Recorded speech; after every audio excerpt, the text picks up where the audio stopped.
itu jiwa pemusik, bukan jiwa politik. Assalamualaikum warahmatullahi wabarakatuh.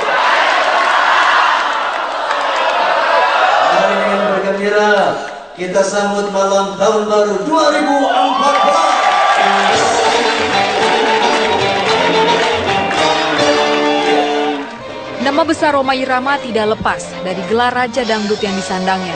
Aktivitas manggung bersama Soneta pun masih sering dilakukan. Sepanjang karir bermusiknya, Rhoma Irama tidak pernah lepas dari Soneta Group. Soneta pun setia menemani selama 35 tahun dengan beberapa kali pergantian pemain. Beberapa lagu bertema kebangsaan pun dinyanyikan, diantaranya Hak Asasi, Euforia, dan Indonesia. Ya, sebetulnya seperti Indonesia ya. Ya. Di sana saya mengajak bangsa ini untuk menghapuskan korupsi. Terus saat itu memang untuk memerangi korupsi melalui lagu gitu kan. Oke. Bagaimana kita ajak bangsa ini supaya betul-betul ikut menjadi orang-orang yang bisa melaporkan korupsi dan sebagainya, sehingga ya saat itu berjuang dengan syair seperti itu. Rhoma Irama ini pejuang musik ya. Kenapa saya katakan pejuang musik? Karena dia mengangkat harkat musik dangdut. Ini kata kiasan ya, artinya dangdut yang di dalam lumpur kemudian didulang menjadi intan berlian gitu loh. Itu adalah kerjanya Rhoma Irama, dan pemusik dangdut sekarang patut berterima kasih kepada perjuangan dari Rhoma Irama gitu.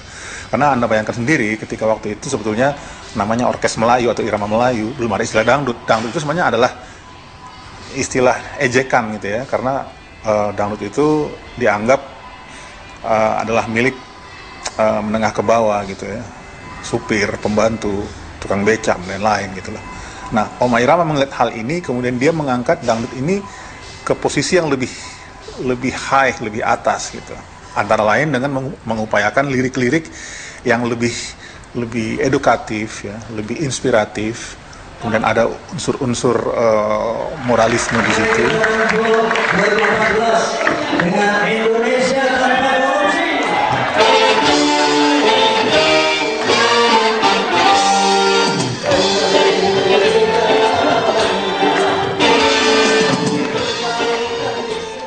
Dan karena dia ngelihat bahwa pada tahun 70-an, pertengahan 70-an, musik rock itu sangat diminati oleh anak muda, mereka meminjam baju rock ini. Jadi mereka mengadopsi permainan gitar ala Ritchie Blackmore dari Deep Purple, bahkan wardrobe atau kostum dari Soneta Group itu 11-12 dengan God Bless. Dalam rangka lebih punya daya sentuh. Karena buat saya lagu itu not just a song only. Ya.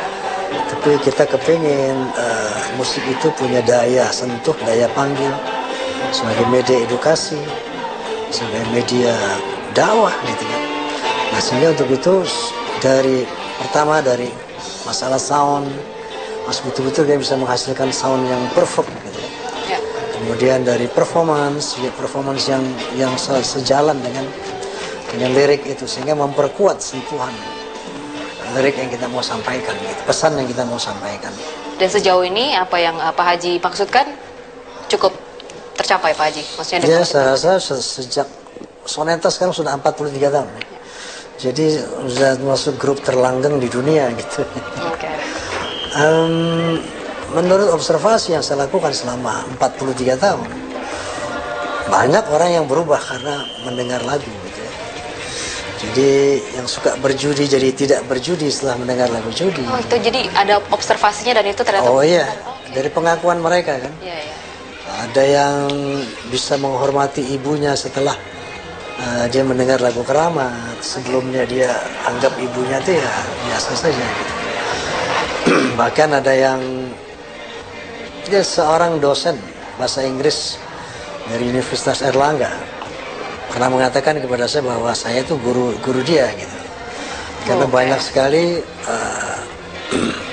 pola hidup dia itu dilandasi dengan pesan-pesan lagu.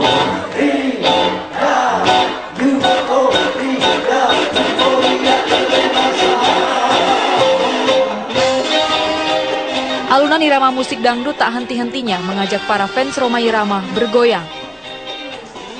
Dan kita bisa lebih memotivasi masyarakat Itulah bahwa visi misi saya sebetulnya udah bukan baru sekarang. Saya rasa rakyat sudah tahu apa visi misi Roma gitu ya. Karena mereka dengar itu dari lirik-lirik lagu Roma sudah yang puluhan tahun yang lalu. Dan untuk Pak Haji sendiri, untuk lagu-lagu yang Pak Haji ciptakan, ada nggak yang paling Pak Haji sukai gitu, yang bertemakan kebangsaan gitu, yang mana gitu Pak? Ya misalnya kita adalah satu, kemudian apa ya, perbedaan. Saking banyaknya ini Pak Haji, berarti sampai bingung. Jadi, bagaimana mempertahankan identitas kita sebagai bangsa dari derasnya serbuan globalisasi ya. Sebaik untuk bangsa lain belum tentu Indonesia. Benar kata bangsa lain belum tentu Indonesia. Selaraskanlah dengan Pancasila. Perubahan kalau nggak salah judulnya. Pembaharuan.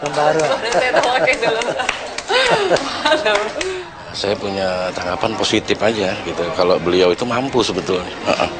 Karena selama saya ikut beliau aja ya, hampir 25 tahun, dia menunjukkan leadernya gitu. Jadi ini leader ini begini gitu. Jadi memberikan nggak memberikan soal aja, dia memberikan jawabannya begini. Jadi cocok lah, pas.